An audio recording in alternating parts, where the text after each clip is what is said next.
Is it okay to waste food? In some cases, yes.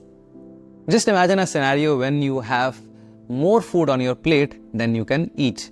What do you do in that case? Do you eat it anyway, or you just give it to someone or throw it away? In my case, it is okay to not eat it. If the only option is throw it away, you should throw it away.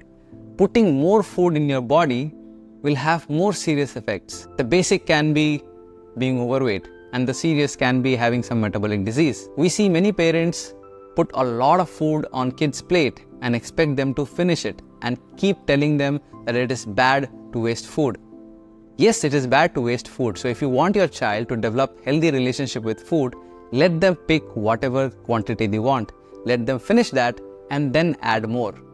But if you put extra on their plate and expect them to finish whatever is there on their plate and put them in that guilt feeling that it is not good to waste food and there is hunger and starvation everywhere, can spoil the relationship with food. Over a period of time, they'll get into the habit of overeating more than what their body will need. So help them build right habits around picking quantity of food. And yes, sometimes if they are not able to finish whatever is on their plate, give it to someone else or throw it away.